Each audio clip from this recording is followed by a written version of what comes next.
دوستو سورہ کہف کا بنیادی موضوع تو وہ سوالات ہیں جو یہودیوں نے اپنے راہب کے کہنے پر نبی صلی اللہ علیہ وآلہ وسلم سے پوچھے تھے۔ غار والے، ذوالقرنین اور روح کے بارے میں یہ سوالات تھے۔ غار والے جن کو انگلش میں سیون سلیپرز بھی کہا جاتا ہے۔ اب میں یاجوج ماجوج کے بارے میں تاریخ اور احادیث کے حوالے سے تھوڑا سا تعارف کروا دیتا ہوں۔ یہ یاجوج ماجوج اولاد آدم ہی ہیں، انسانوں سے ماورا کوئی چیز نہیں۔ آج بھی موجود ہیں، اپنے وقت مقررہ پر اللہ کے حکم سے قرب قیامت اہل دنیا پر ظاہر ہوں گے۔ یہ وحشت ناک فتنہ فساد اور ہلاکت و بربادی کا باعث بنیں گے۔ یہ اپنے گرد بنی ہوئی دیوار کو، جو کہ ذوالقرنین نے سیسے اور تانبے سے ان کی گرد بنا دی تھی، اس کو روزانہ چاٹتے ہیں، اور جب دیوار تھوڑی سی رہ جاتی ہے تو یہ چھوڑ دیتے ہیں کہ کل آ کر کریں گے، لیکن جب اگلی صبح پھر جب اسے گرانے کے لیے آتے ہیں تو بحکم الہی پھر وہ اتنی ہی موٹی ہو جاتی ہے، اور یہ عمل اس وقت تک جاری رہے گا جب اپنے وقت موعودہ پر اللہ کی مرضی سے انشاءاللہ نہیں کہیں گے۔ جب وہ انشاءاللہ کہیں گے تو اگلی صبح وہ دیوار اتنی ہی پتلی پائیں گے جتنی وہ چھوڑ کر گئے تھے، اور باقی کو آ کر گرا کر وہ باہر نکل آئیں گے اور دنیا والوں پر ٹوٹ پڑیں گے۔ یاجوج ماجوج نزول حضرت عیسیٰ علیہ السلام اور خاتمہ فتنہ دجال کے بعد خروج کریں گے۔ صحیح بخاری کی روایت کے مطابق نبی صلی اللہ علیہ وآلہ وسلم ایک روز نیند سے بیدار ہوئے اور خوف کے عالم میں فرمایا کہ عربوں کے لیے تباہی ہے اس شر سے جو ان کے قریب آ پہنچا ہے۔ آج یاجوج ماجوج کی دیوار میں اتنا سوراخ ہو گیا ہے۔ پھر آپ صلی اللہ علیہ وآلہ وسلم نے انگوٹھے اور شہادت کی انگلی کو ملا کر دائرہ بنایا۔ یاجوج ماجوج کا مقابلہ کوئی بھی نہ کر سکے گا، حتیٰ کہ حضرت عیسیٰ علیہ السلام بھی۔ ان کی تعداد مسلمانوں کی تعداد سے 99% زیادہ ہوگی۔ یہ دیوار سے باہر آ کر دنیا کا تمام پانی ایک دم ختم کر دیں گے، تمام سبزہ آنے واحد میں کھا جائیں گے، انسانوں، حیوانوں، چرند پرند کا بے پناہ خون بہائیں گے، کسی کو بھی کہیں پناہ نہیں مل سکے گی۔ پھر وہ آسمان کی طرف تیر برسائیں گے جو حکم الہی سے خون آلود ہو کر واپس آئیں گے، تو یہ خوشی سے کہیں گے کہ ہم نے دنیا والوں کو تباہ کر دیا اور آسمان والوں پر بھی غلبہ پا لیا۔ یہ سب بلا امتیاز جہنمی ہوں گے۔ حضرت عیسیٰ علیہ السلام پھر دعا فرمائیں گے تو اللہ تبارک و تعالیٰ کے حکم سے یاجوج ماجوج کی گردنوں میں کیڑا پڑ جائے گا اور وہ تمام ہلاک ہو جائیں گے۔ ان کی ہلاکت کے بعد دنیا پر صرف مسلمان ہی باقی رہیں گے۔ پھر یہ مسلمان کفر و شرک بدعمالیوں میں مبتلا ہو جائیں گے، تو ان میں اللہ تبارک و تعالیٰ نیک لوگوں کو اٹھا لیں گے اور برے لوگوں پر قیامت قائم ہوگی۔ خلیفہ واثق باللہ نے اپنے زمانے میں ایک لشکر محمد بن موسیٰ خوارزمی کی قیادت میں اس دیوار کی تلاش کے لیے روانہ کیا تھا، جو 2 سال کی تلاش کے بعد اسے پا لینے میں کامیاب ہو گیا۔ اس کی اطلاع کے مطابق یہ دیوار لوہے اور تانبے کی ہے۔ اس میں نہایت مضبوط عظیم الشان دروازہ بھی ہے جس پر منو وزنی تالا پڑا ہوا ہے۔ یہ بھی کہا جاتا ہے کہ حضرت نوح علیہ السلام کے 3 بیٹے تھے، سام، حام اور یافس۔ سام سے عرب نسل، حام سے حبشی نسل، اور مورخین کے نزدیک یافس کی نسل سے یاجوج ماجوج ہیں۔ سورہ کہف کی آیت نمبر 9 سے اصحاب کہف کی کہانی شروع ہوتی ہے۔ یہ چند نوجوان تھے جنہوں نے اللہ کی رحمت پر بھروسہ کیا اور ایک غار میں جا کر چھپ گئے تھے۔ کئی برسوں تک یہ اس میں چھپے رہے، آبادی سے ان کا کوئی تعلق ہی نہ رہا، زندگی کی کوئی صدا ان کے کانوں تک نہ پہنچی۔ پھر وہ اٹھائے گئے، یعنی ظاہر ہوئے، اور یہ سارا معاملہ اس لیے ہوا کہ واضح ہو جائے کہ دونوں جماعتوں میں سے کون سی جماعت ایسی تھی جو وقت کے واقعات اور ان کے نتائج کا بہتر اندازہ لگا سکتی ہے۔ 2 جماعتوں سے مقصود اصحاب کہف اور ان کی قوم و ملک کے لوگ ہیں۔ ایک گمراہ اور ظالم قوم سے چند حق پرست نوجوانوں نے کنارہ کشی اختیار کی اور ایک پہاڑ کے غار میں جا کر چھپ گئے۔ ان کی قوم چاہتی یہ تھی کہ وہ انہیں سنسار کر دے یا جبراً وہ اپنے دین پر واپس لے آئیں ان کو، لیکن انہوں نے دنیا چھوڑ دی مگر حق سے منہ موڑنا قبول نہ کیا۔ جب وہ غار میں اٹھے تو اس کا اندازہ نہ کر سکے کہ کتنے عرصے تک وہ یہاں رہے ہیں۔ انہوں نے اپنا ایک آدمی شہر میں کھانا لانے کے لیے بھیجا اور کوشش کی کہ کسی کو خبر نہ ہو۔ خبر ہو گئی اور معاملہ لوگوں کے لیے تذکیر و عبرت کا موجب بنا۔ جس قوم کے ظلم سے عاجز آ کر، تنگ آ کر انہوں نے غار میں پناہ لی تھی، وہی قوم ان کی اس درجے متقد ہوئی کہ ان کے مرکز پر ایک ہیکل تعمیر کیا گیا۔ اس واقعے کی تفصیلات لوگوں کو معلوم نہیں، طرح طرح کی باتیں بناتے ہیں، یقین کے ساتھ کسی کو معلوم نہیں۔ بعض کہتے ہیں کہ وہ 3 تھے، بعض کہتے ہیں 5 اور بعض کہتے ہیں 7، مگر یہ سب اندھیرے میں تیر چلا رہے ہیں۔ حقیقت حال اللہ کو معلوم ہے، اور غور کرنے کی بات یہ نہیں کہ ان کی گنتی کتنی تھی، دیکھنا یہ چاہیے کہ ان کی حق پرستی کا کیا حال تھا۔ دوستو، مسیحی مذہب کے ابتدائی دنوں میں متعدد واقعات ایسے گزرے ہیں کہ راسخ الاعتقاد عیسائیوں نے مخالفوں کے ظلم و وحشت سے تنگ آ کر پہاڑوں کے غاروں میں پناہ لی اور آبادی سے کنارہ کشی اختیار کر لی، یہاں تک کہ وہیں وفات پا گئے اور ایک عرصے کے بعد ان کی نعشیں برآمد ہوئیں۔ چنانچہ ایک واقعہ خود روم کے اطراف میں گزرا تھا، ایک انطاکیہ کی طرف منسوب ہے اور ایک افسس میں بیان کیا جاتا ہے۔ اب یہاں یہ سوال پیدا ہوتا ہے کہ اس صورت میں جس واقعے کی طرف اشارہ کیا گیا وہ کہاں پیش آیا؟ قرآن نے سورہ کہف کے ساتھ الرقیم کا لفظ بھی بولا ہے۔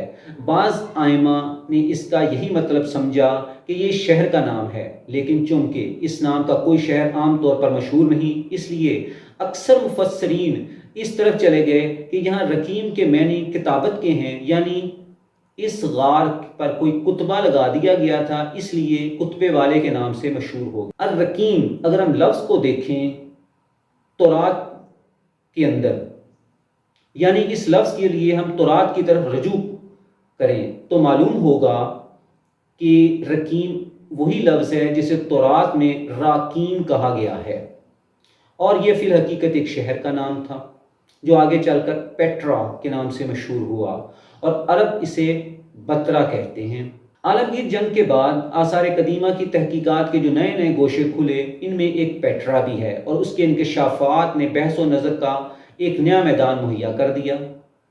جزیرہ نما سینا اور خلیج عقبہ سے سیدھے شمال کی طرف بڑھیں تو پہاڑی سلسلے متوازی شروع ہو جاتے ہیں اور سطح زمین پر بلندی کی طرف اٹھنے لگتی ہے۔ یہ علاقہ نبطی قبائل کا علاقہ تھا اور اس کی ایک پہاڑی سطح پر راکین نامی شہر آباد تھا۔ 2 صدی عیسوی میں جب رومیوں نے اور شام اور فلسطین کا الحاق کر لیا تو یہاں کے شہروں کی طرح راکین نے بھی ایک رومی نوآبادی کی حیثیت اختیار کر لی، یعنی کہ یہاں آ کر رومی آباد ہو گئے، اور یہی زمانہ ہے جب پیٹرا کے نام سے اس کے عظیم الشان مندروں اور تھیٹروں کی شہرت دور دور تک پھیل گئی۔ 640 ہجری میں جب مسلمانوں نے یہ علاقہ فتح کیا تو راکین کا نام بہت کم زبانوں پر رہا، یہ رومیوں کا پیٹرا اور عربوں کا بترا تھا۔ جنگ کے بعد اس علاقے کی اثر نو پیمائش کی گئی اور نئی نئی باتیں روشنی میں آئیں۔ علاقے کے اندر عجیب و غریب غار ہیں جو دور دور تک چلے گئے ہیں اور نہایت وسیع ہیں، نیز اپنی نوعیت میں ایسے واقع ہوئے ہیں کہ دن کی روشنی کسی طرح بھی ان کے اندر نہیں پہنچ سکتی۔ ایک غار ایسا بھی ملا ہے کہ جس کے دہانے کے پاس قدیم عمارتوں کے آثار پائے جاتے ہیں اور بے شمار ستونوں کی کرسیاں دیکھی گئی ہیں۔ خیال کیا گیا ہے کہ یہ کوئی معبد تھا جو یہاں تعمیر کیا گیا تھا۔ اس انکشاف کے بعد قدرتی طور پر یہ بات سامنے آتی ہے کہ اصحاب کہف کا واقعہ اس شہر میں پیش آیا تھا اور قرآن نے صاف صاف اس کا نام رقیم بتلا دیا تھا۔ جب اس نام کا ایک شہر موجود تھا تو پھر کوئی وجہ نہیں کہ رقیم کے معنی میں تکلفات کیے جائیں بغیر کسی بنیاد کے اسے کتبے پر محمول کیا جائے۔ علاوہ بری دوسرے قرائن بھی اس بات کی تصدیق کرتے ہیں۔ قرآن نے جس طرح اس واقعے کا ذکر کیا ہے اس سے صاف معلوم ہوتا ہے کہ اس واقعے کی عرب میں شہرت تھی، لوگ اس بارے میں بحثیں کیا کرتے تھے اور اسے ایک نہایت ہی عجیب و غریب بات تصور کیا کرتے تھے۔ اب یہ ظاہر ہے کہ مشرکین عرب کے وسائل معلومات کے لیے محدود تھے، بہت کم امکان ہے کہ دور کی باتیں ان کے علم میں آئی ہوں، بس ضروری ہے کہ قرب و جوار ہی کی کوئی بات ہو اور ان لوگوں کی زبانی سنی جا سکے جن سے ہمیشہ عربوں کا ملنا رہتا ہو۔ ایسے لوگ کون ہو سکتے ہیں؟ اگر اسے پیٹرا کا واقعہ قرار دیا جائے تو یہ بات بالکل واضح ہو جاتی ہے۔ اول تو خود یہ مقام عرب سے قریب تھا، یعنی عرب کی سرحد سے 60-70 میل کے فاصلے پر۔ دوسرا، نبطیوں کی وہاں آبادی تھی اور نبطیوں کے تجارتی قافلے برابر حجاز میں آتے رہتے تھے۔ یقیناً نبطیوں میں اس واقعے کی شہرت ہوگی اور انہی سے عربوں نے سنا ہوگا۔ خود قریش مکہ کے تجارتی قافلے بھی ہر سال شام جایا کرتے تھے اور سفر کا ذریعہ وہی شاہراہ تھی جو رومیوں نے ساحل خلیج سے لے کر ساحل مارمرا تک تعمیر کر دی تھی۔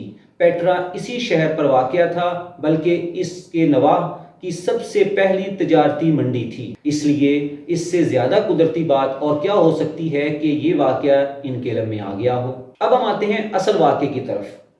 قرآن پاک کی آیت نمبر 9، سورہ کہف کی آیت نمبر 9 کو آپ نے اس کا اسلوب خطاب صاف کہہ رہا ہے کہ کچھ لوگ اصحاب کہف الرقیم کے نام سے مشہور ہیں۔ ان کا معاملہ قدرت الہی کا ایک عجیب و غریب کرشمہ سمجھا جاتا۔ لوگوں نے پیغمبر اسلام صلی اللہ علیہ وآلہ وسلم سے اس کا ذکر کیا۔ اب وحی الہی اس معاملے کی حقیقت واضح کر رہی ہے، چنانچہ پہلے اس کا خلاصہ اور نتیجہ بتلا دیا کہ جو کچھ پیش آیا تھا وہ اس سے زیادہ نہیں ہے، اور جو کچھ عبرت اور تذکیر کی بات ہے وہ یہ ہے۔ پھر اسی صورت کی آیت نمبر 13 میں نحن نقص علیک نبأہم بالحق، اب ہم تجھے ان کی سچی خبر سناتے ہیں، یعنی واقعے کی چند ضروری تفصیلات بیان کرتے ہیں۔ چنانچہ اس کے بعد تفصیلات بیان کر دی گئی ہیں جو کہ آیت نمبر 10 اور 12 تک بیان ہیں۔ چند نوجوان تھے جنہوں نے سچائی کی راہ میں دنیا اور دنیا کی راحتوں سے منہ موڑا اور ایک غار میں جا کے چھپ گئے۔ ان کے پیچھے ظلم و ستم کی قوتیں تھیں، سامنے غار کی تاریکی اور وحشت، تاہم وہ ذرا بھی ہراساں نہیں ہوئے۔ انہوں نے یہ کہا خدایا تیری ہی رحمت کا آسرا ہے، تیری ہی چارہ سازی پر بھروسہ ہے۔ چنانچہ کئی سال تک وہ وہیں رہے اور اس طرح رہے کہ دنیا کی صداؤں کی طرف سے ان کے کان بالکل بند رہے، یعنی ان کو دنیا کی خبر ہی نہ آئی، نہ دنیا والوں کو ان کی خبر ہوئی۔ پھر ہم نے انہیں اٹھا کھڑا کیا تاکہ واضح ہو جائے ان دونوں جماعتوں میں سے کون سا گروہ تھا جس نے اس عرصے میں نتائج عملی کا بہترین اندازہ کیا۔ یعنی اس صورتحال میں دو جماعتیں پیدا کر دی تھی، ایک اصحاب کہف تھے اور ان کے مخالف، ایک نے حق کی پیروی کی، دوسرے نے ظلم و تشدد پر کمر کس لی۔ یہ چند برسوں کی مدت دونوں جماعتوں پر گزری، اس پر بھی جو غار میں پناہ گزین تھے اور ان پر بھی جنہوں نے غار میں پناہ نہیں لی، یعنی کہ وہ باہر تھے۔ اب دیکھنا یہ تھا کہ دونوں میں سے کس نے کیا کمایا اور کیا کھویا، کون ان دونوں میں وقت کا بہترین اندازہ شناس تھا۔ ظالم جماعت کے ظلم کی عمر دراصل تھوڑی ہوتی ہے، لگتا ہے کہ وہ بہت زیادہ ہے لیکن ہوتی وہ تھوڑی ہے، اور بالآخر وہی راہ فتح مند ہونے والی ہوتی ہے جو اصحاب کہف نے اختیار کی تھی، کیونکہ بالآخر مسیح حضرت عیسیٰ علیہ السلام کی دعوت تمام ملک میں پھیل گئی۔ جب کچھ عرصے کے بعد وہ غار سے نکلے اور ایک آدمی کو آبادی میں بھیجا تو اب مسیحی ہونا کوئی ناقابل معافی جرم نہیں تھا، عزت و سربراہی کی سب سے بڑی عظمت تھی۔ صاف معلوم ہوتا ہے کہ یہ ان پرستاران حق کی استقامت ہی تھی جس نے دعوت حق کو فتح مند کیا۔ اگر وہ مظالم سے تنگ آ کر اتباع حق سے دستبردار ہو جاتے یقیناً انقلاب ظہور میں نہ آتا۔ اس کے بعد واقعے کی بعض تفصیلات واضح کر دی ہیں۔ جو لوگ خدا پرستی کی راہ اختیار کرتے تھے ان کی مخالفت میں تمام باشندے کمر بستہ ہو جاتے ہیں، اور اگر وہ اپنی روش سے باز نہ آتے تو سنگسار کرتے، اور ایسے ہی ہوتا ہے جیسے کہ سورہ کہف میں بھی ہوا ان 7 سلیپرز کے ساتھ۔ یہ حالت دیکھ کر انہوں نے فیصلہ کیا کہ آبادی سے منہ موڑ لیں اور اگر کسی غار میں چھپ کر ذکر الہی میں مشغول ہو جائیں۔ اب ہم ذرا غار کی نوعیت کو دیکھتے ہیں کہ غار کس قسم کا تھا۔ ان کے ساتھ ایک ان کا کتا بھی تھا جو ان کا وفادار تھا، وہ بھی ان کے ساتھ غار میں چلا گیا۔ جس غار میں انہوں نے پناہ لی وہ اس طرح واقع ہوئی کہ اگرچہ اندر سے کشادہ ہے اور دہانہ کھلا ہوا ہے لیکن سورج کی کرنیں اس میں داخل نہیں ہو سکتی، نہ تو چڑھتے وقت نہ ڈھلتے وقت۔ جب سورج نکلتا تو داہنی جانب رہتے ہوئے گزر جاتا اور جب ڈھلتا تو بائیں جانب رہتے ہوئے گزر جاتا۔ یعنی غار اپنے طول میں شمال و جنوب میں واقع ہوا، ایک طرف دہانہ ہے، دوسری طرف روشنی اور ہوا دونوں طرف سے آتی ہے، لیکن دھوپ کسی طرف سے بھی راہ نہیں پاتی۔ اس صورتحال سے دو باتیں معلوم ہوتی ہیں، ایک یہ کہ زندہ رہنے کے لیے وہ نہایت محفوظ اور موزوں مقام، کیونکہ ہوا اور روشنی کی راہ موجود ہے مگر دھوپ کی تپش نہیں پہنچ سکتی، پھر اندر سے کشادہ ہے، جگہ کی کمی نہیں۔ دوسرا یہ کہ باہر دیکھنے والوں کے لیے اندر کا منظر بہت ڈراؤنا ہو گیا ہے، کیونکہ روشنی کے منافذ موجود ہیں، اس لیے بالکل اندھیرا نہیں رہتا، سورج کسی وقت سامنے آتا نہیں، اس لیے بالکل اجالا بھی نہیں ہوتا، روشنی اور اندھیرے کی ملی جلی حالت ہے وہاں پر۔ اور جس غار کی اندرونی فضا ایسی ہو، اسے باہر سے جھانک کر دیکھا جائے تو اندر کی ہر چیز ایک بھیانک منظر پیش کرتی ہے۔ یہ لوگ کچھ عرصے تک غار میں رہے، اس کے بعد نکلے تو انہیں کچھ اندازہ نہ تھا کہ کتنے عرصے تک وہ اس میں رہے ہیں۔ وہ سمجھتے تھے کہ باشندوں کا وہی حال ہوگا جس حال میں انہیں چھوڑا گیا، لیکن اس عرصے میں یہاں انقلاب آ چکا تھا۔ اب غلبہ ان لوگوں کا تھا جو اصحاب کہف ہی کی طرح خدا پرستی کی راہ اختیار کر چکے تھے۔ جب ان کا ایک آدمی شہر پہنچا تو اسے دیکھ کر حیرت ہوئی۔ اب وہی لوگ جنہوں نے انہیں سنگسار کرنا چاہا تو ان کے ایسے معتقد ہو گئے کہ ان کے غار نے زیارت گاہ عام کی حیثیت اختیار کر لی، اور عمرہ شہر نے فیصلہ کیا کہ یہاں ایک ہیکل تعمیر کیا جائے۔ اصحاب کہف نے یہ مدت کس حال میں بسر کی تھی، اس بارے میں قرآن نے صرف اس قدر اشارہ کیا ہے کہ فَضَرَبْنَا عَلَىٰ آذَانِهِمْ فِي الْقَحْفِ سِنِينَ عَدَدًا۔ ضرب علی الاذان کے صاف معنی تو یہ ہیں کہ ان کے کان دنیا کی طرف سے بند ہو گئے، یعنی کہ ان کو باہر کی خبر ہی نہ ہوئی، کوئی صدا ان تک نہ پہنچی۔ لیکن مفسرین نے اس سے نیند مراد لیا ہے، یعنی ان پہ نیند طاری ہو گئی، اور چونکہ نیند کی حالت میں آدمی کو کوئی آواز نہیں پہنچتی، یعنی وہ کوئی آواز سنتا ہی نہیں ہے، اس لیے اس حالت کو ضربہ علی الاذان سے تعبیر کیا گیا۔ اس تفسیر میں اشکال یہ ہے کہ عربی میں نیند کی حالت کے لیے ضربہ علی الاذان کی تعبیر ملتی نہیں، لیکن وہ کہتے ہیں کہ یہ ایک طرح کا استعارہ ہے۔ گہری نیند کی حالت کو ضربہ علی الاذان کی حالت سے تشبیہ دی گئی ہے۔ اصل یہ ہے کہ اصحاب کہف کا جو قصہ عام طور پر مشہور ہو گیا تھا نا، وہ یہی تھا کہ غار میں برسوں تک سوئے رہے، اس لیے کوئی عجیب بات نہیں کہ بعد کو بھی اسی طرح کی روایتیں مشہور ہو گئیں۔ عرب میں قصے کے اصل راوی شام کے نبطی تھے، اور ہم دیکھتے ہیں کہ اس قصے کی اکثر تفصیلات تفسیر کے ان راویوں پر جا کر ختم ہوتی ہیں جو اہل کتاب کے قصے کی روایت میں مشہور ہو چکے ہیں، مثلا ضحاک اور سیدی۔ بہرحال اگر یہاں ضربہ علی الاذان سے مقصود نیند کی حالت ہو تو پھر مطلب یہ قرار پائے گا کہ وہ غیر معمولی مدت تک نیند کی حالت میں پڑے رہے، اور ثم بعثناہم کا مطلب یہ کرنا پڑے گا کہ اس کے بعد نیند سے بیدار ہو گئے۔ یہ بات ایک آدمی پر غیر معمولی مدت تک نیند کی حالت طاری، اور اس کی مثالیں ہمیشہ تجربے میں آتی بھی رہتی ہیں۔ بس اگر اصحاب کہف پر قدرت الہی سے کوئی ایسی حالت طاری ہو گئی کہ جس نے غیر معمولی مدت تک انہیں سلائے رکھا تو یہ کوئی ایسی بات نہیں۔ البتہ قرآن حکیم کی تصریح اس بارے میں ظاہر اور قطعی نہیں ہے، قرآن پاک کی تصریح اس بارے میں ظاہر اور قطعی نہیں ہے، اس لیے احتیاط اسی میں ہے کہ یقین کے ساتھ کچھ نہ کہا جائے۔ آگے آیت نمبر 8 ہے، اس کے میں تحسبهم ایقاظا وهم رقود، اس صورتحال کی طرف اشارہ کیا کہ جو نزول قرآن کے وقت تھا، یا جو حالت اس غار کی ایک مدت تک رہی۔ اس سے معلوم ہوا کہ انقلاب حال کے بعد اصحاب کہف نے غار کی گوشہ نشینی ترک نہیں کی تھی، اسی میں رہے یہاں تک کہ انتقال کر گئے۔ ان کے انتقال کے بعد غار کی حالت ایسی ہو گئی کہ باہر سے کوئی دیکھے تو معلوم ہو زندہ آدمی موجود ہیں۔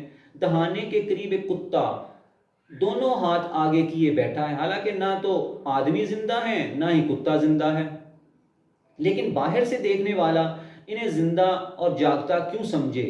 اگر ان کی ناشیں پڑی ہیں تو ناشوں کو کوئی زندہ تصور نہیں کر سکتا۔ اگر رقود سے مقصود سونے کی حالت ہے اور وہ لیٹے ہوئے ہیں تو کوئی وجہ نہیں کہ ایک لیٹا ہوا آدمی دیکھنے والے کو جاگتا ہی دکھائی دے گا۔ اب یہاں پہ مفسرین نے محسوس کیا لیکن اس کا کوئی حل دریافت نہ کر سکے۔ بعضوں نے کہا کہ وہ اس لیے جاگتے دکھائی دیتے ہیں کہ آنکھیں کھلی ہیں، لیکن اگر ایک بے حس و حرکت ناش پڑی ہوئی ہے اور اس کی آنکھ بھی کھلی، تو دیکھنے والا اسے ہوشیار و بیدار تو نہیں سمجھے گا، یہی سمجھے گا کہ مر گیا مگر آنکھ کھلی رہی۔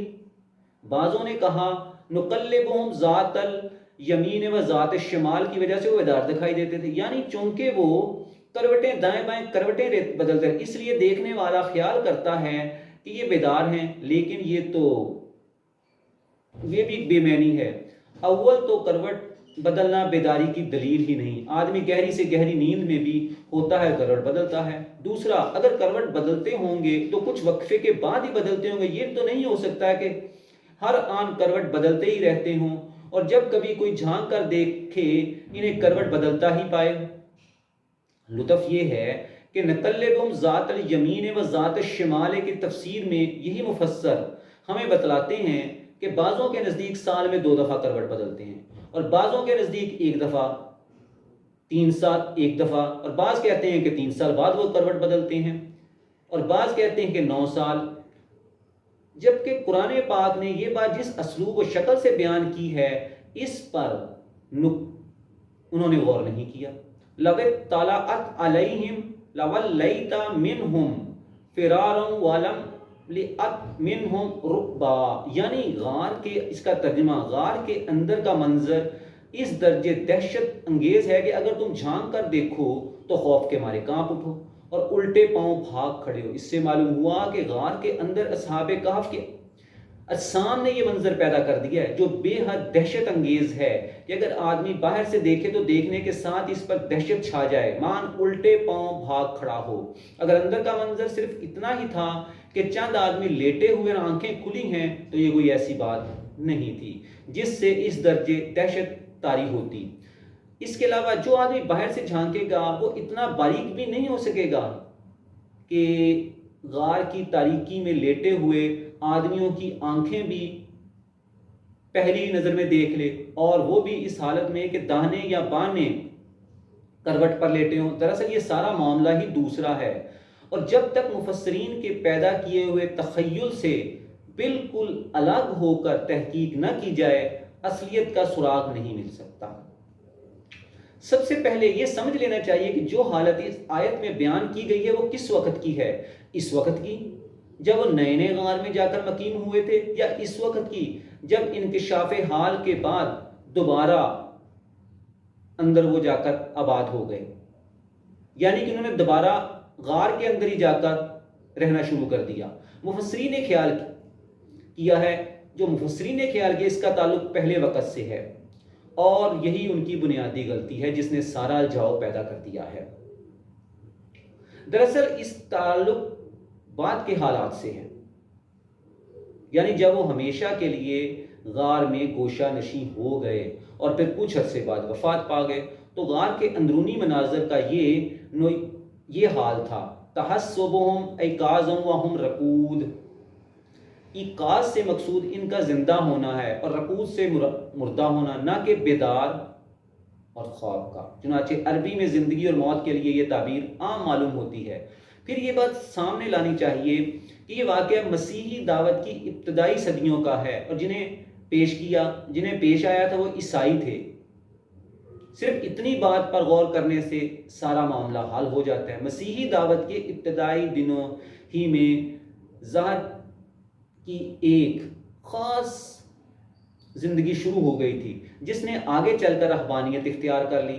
اس زندگی کی ایک نمایاں خصوصیت یہ تھی کہ لوگ ترک دنیا کے بعد کسی پہاڑ یا کسی غیر آباد گوشے میں معتکف ہو جاتے تھے، پھر ان پر عبادت کی ایسی حالت طاری ہو جاتی تھی کہ وضع نشست کی جو حالت اختیار کر لیتے اس میں پڑے رہتے یہاں تک کہ زندگی ختم ہو جاتی، مگر اگر قیام کی حالت میں مشغول تھے تو برابر کھڑے ہی رہتے اور اسی حالت میں جان دے دیتے، اور اگر گھٹنے کے بل رکوع کی حالت میں اختیار کرتے تو یہی حالت آخر تک قائم رکھتے تھے، اگر سجدے میں سر رکھتے تو پھر سجدے ہی میں پڑے رہتے اور مرنے کے بعد بھی اسی حالت میں نظر آتے۔ زیادہ تر گھٹنوں کے بل رکوع کی وضع اختیار کی جاتی تھی۔ غزہ کی طرف سے یہ لوگ بالکل بے پرواہ تھے۔ اگر آبادی قریب ہوتی تو لوگ روٹی اور پانی پہنچا دیا کرتے تھے، نہ تو یہ جستجو کرتے، عبادت میں اس حد تک گم ہو جاتے تھے۔ اس اعتبار سے ان کی حالت ہی ویسی ہو جاتی تھی جیسی کہ ہندوستان کے جوگیوں کی رہ چکی ہے۔ اب بھی اگر آپ نظر ڈالیں تو جوگی ایسے ہی نظر آتے ہیں۔ جس طرح زندگی میں انہیں کوئی نہیں چھیڑتا تھا، اسی طرح مرنے کے بعد بھی کوئی اس کی جرت نہ کرتا۔ مدتوں تک ان کی نعش اسی حالت میں باقی رہتی جس میں انہوں نے زندگی کے آخری لمحے بسر کیے تھے۔ اگر موسم موافق ہوتا اور درندوں سے حفاظت ہوتی تو صدیوں تک ڈھانچے باقی رہتے اور فاصلے سے دیکھنے والا انہیں زندہ انسان تصور کرتا۔ چنانچہ کئی تہہ خانوں میں بے شمار ڈھانچے آج تک محفوظ ہیں جو اسی طرح کے مقامات سے برآمد ہوئے ہیں اور اپنی اصلی وضع حیت میں باقی تھے۔ ابتدا میں اس غرض سے زیادہ تر پہاڑوں کی غاروں یا پرانی عمارتوں کے کھنڈرات میں چلے جاتے تھے، لیکن آگے چل کر یہ طریقہ اس درجے عام ہو گیا کہ خاص عمارتیں اس غرض سے تعمیر کی گئیں۔ یہ عمارتیں اس طرح کی بنائی جاتی ہیں کہ ان میں آمد و رفت کے لیے کوئی دروازہ نہیں ہوتا، کیونکہ جو جاتا تھا پھر وہ باہر نہیں واپس آتا تھا۔ صرف ایک چھوٹی سی سوراخ دار کھڑکی رکھی جاتی تھی جو ہوا اور روشنی کا ذریعہ ہوتی اور اس کے ذریعے لوگ غذا بھی پہنچا دیتے تھے۔ بعد کو جب مناسٹکزم یعنی کہ رہبانیت کے باقاعدہ ادارے قائم ہو گئے تو اس طرح کے انفرادی مثالیں کم ہوتی گئیں۔ تاہم تاریخ کی شہادت موجود ہے کہ ازمنہ وسطیٰ تک یہ طریقہ عام طور پر جاری تھا اور یورپ کی کوئی آبادی ایسی نہ تھی جو اس طرح کی عمارتوں سے خالی ہو۔ ان مقامات کو عام طور پر لوگیٹ کہتے تھے، اور جب ایک راہب یا راہبہ کا ان میں انتقال ہو جاتا تو اس پر لاطینی لفظ کنندہ کر دیا جاتا تھا، ٹورا، یعنی اس کے لیے دعا کرو۔ تمام تاریخیں متفق ہیں کہ مسیحی رہبانیت سب سے پہلے مشرق میں شروع ہوئی اور اس کا بڑا مرکز فلسطین اور مصر تھا۔ پھر 4 صدی مسیحی میں یہ یورپ پہنچی اور سینٹ بینیڈکٹ نے سب سے پہلے اس کے قواعد و ضوابط بنائے۔ سینٹ بینیڈکٹ نے بھی ایک پہاڑ کی غار میں گوشہ نشینی اختیار کی تھی۔ مسیحی رہبانیت کی تاریخ کے مطالعے سے یہ بات واضح ہو جاتی ہے کہ اس کی ابتدا اضطراری حالات سے ہوئی تھی۔ آگے چل کر اس نے ایک اختیاری عمل کی صورت اختیار کر لی، لیکن ابتدا میں لوگوں نے مخالفوں کے ظلم و تشدد سے مجبور ہو کر غاروں اور جنگلوں میں گوشہ نشینی اختیار کی تھی۔ پھر ایسے حالات پیش آئے کہ اضطراری طریقہ زہد کا ایک اختیاری اور مقبول طریقہ بنتا چلا گیا۔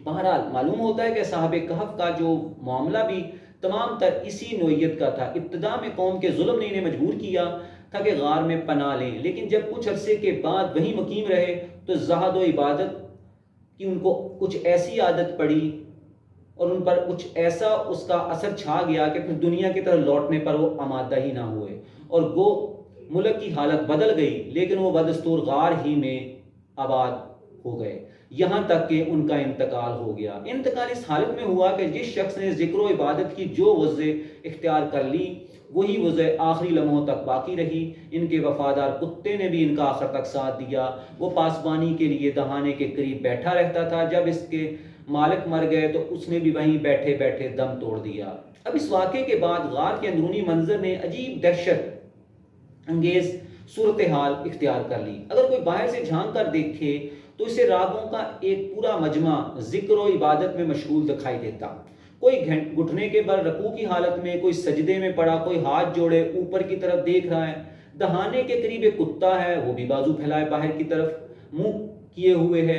یہ منظر دیکھ کر ممکن نہیں کہ آدمی دہشت سے کانپ نہ اٹھے، کیونکہ اس نے یہ سمجھ کر جھانکا تھا کہ مردوں کی قبر ہے، مگر منظر جو دکھائی دیا وہ تو زندہ انسانوں کا ہے۔ اگر یہ تفصیل سامنے رکھ کر معاملے کے تمام پہلوؤں پر نظر ڈالی جائے، ہر بات اس طرح واضح ہو جاتی ہے۔ گو تمام تالوں کو کھولنے کے لیے صرف ایک کنجی کی، ایک چابی کی ضرورت ہے۔ تحسبہم ایقاظا وہم رقود کا مطلب بھی ٹھیک ٹھیک اپنی جگہ پر بیٹھ گیا۔ کسی دور دراز توجیہ کی ضرورت باقی ہی نہیں رہی، کیونکہ اس طرح کا منظر یہی خیال پیدا کرے گا کہ لوگ زندہ ہیں، حالانکہ وہ زندہ نہیں، اور تمام بے معنی توجیہیں غیر ضروری ہو گئیں۔ جن پر امام راضی مجبور ہوئے ہیں، اگر تم کسی قبر کے اندر جھانک کر دیکھو اور تمہیں مردہ ناش کی جگہ ایک آدمی نماز پڑھتا ہوا دکھائی دے تو تمہارا کیا حال ہوگا؟ اس سے آپ اندازہ لگا لیں، یقیناً مارے دہشت کے چیخ اٹھو گے۔ اسی طرح نقلبہم ذات الیمین و ذات الشمال کی تفسیر میں بھی کسی تکلف کی ضرورت ہی نہیں ہے۔ غار شمالاً جنوباً واقع تھا اور ان دونوں جہتوں میں ہوا اور روشنی کے انتظام بھی تھا۔ وَتَرَى الشَّمْسَ إِذَا طَلَعَتْ، پس بالمقابل منافس ہونے کی وجہ سے ہوا برابر اندر چلتی رہتی تھی اور ان کے ڈھانچے داہنے سے بائیں اور بائیں سے دائیں جانب اس طرح متحرک رہتے تھے جیسے ایک زندہ آدمی ایک طرف سے پلٹ کر دوسری طرف دیکھنے لگ گیا۔ اس تفسیر کے بعد اس سوال کا جواب بھی خود بخود مل گیا کہ قرآن نے خصوصیت کے ساتھ یہ بات کیوں بیان کی کہ سورج کی کرنیں غار کے اندر نہیں پہنچتی تھیں جیسے کہ سورہ کہف کی آیت نمبر 17 میں ہے، اور کیونکہ اسے قدرت الہی کی ایک نشانی فرمایا ذالک من آیات اللہ ہے۔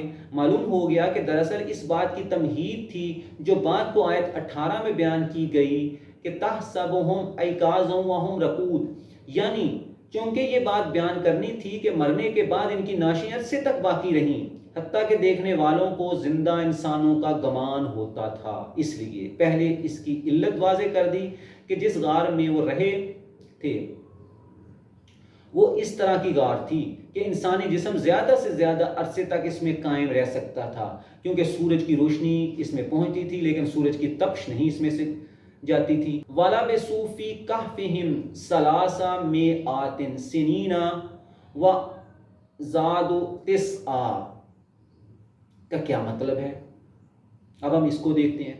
کیا یہ خود قرآن کی تصریح ہے کہ وہ لوگ اتنی مدت تک غار میں پڑے رہے؟ لیکن اگر ایسا ہے تو پھر اس کے بعد کیوں فرمایا ہے قُلُ اللَّهُ أَعْلَمُ بِمَا لَبِثُوا، یعنی کہ اللہ تعالیٰ زیادہ جانتا ہے، کیونکہ اللہ کو علم ہے۔ مفسرین کو اس اشکال کے دور کرنے میں طرح طرح کے تکلفات کرنے پڑے، حالانکہ صاف مطلب وہی ہے جو حضرت عبداللہ بن عباس رضی اللہ تعالیٰ عنہ سے مروی ہے، یعنی جس طرح پہلے ان کی تعداد کے بارے میں لوگوں کے مختلف اقوال نقل کیے تھے، اس طرح یہ مدت کے بارے میں بھی لوگوں کا قول نقل کیا ہے، یعنی کہ لوگوں کا قول یہاں نقل کیا۔ لوگ کہتے ہیں کہ غار میں 300 برس رہے، بعض نے کہا 900 برس رہے، بڑھا دیے۔ تم کہہ دو اللہ ہی بہتر جانتا ہے کہ فی الحقیقت کتنی مدت گزری۔ بس یہ قرآن کی تصریح نہیں ہے، لوگوں کا قول ہے۔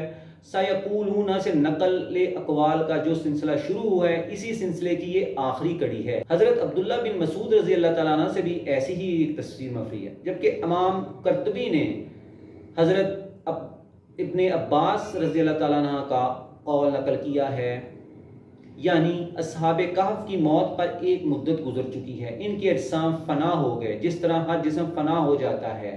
ایک روایت سے یہ بھی معلوم ہوتا ہے کہ شام کے غزوات میں بعض صحابہ کا گزر اصحاب کہف کی غار پر سے ہوا اور انہیں ان کی ہڈیاں ملی تھیں۔ اگر یہ روایت صحیح ہو تو اس سے اس کی بھی مزید تصدیق ہو گئی کہ یہ واقعہ پیٹرا میں پیش آیا۔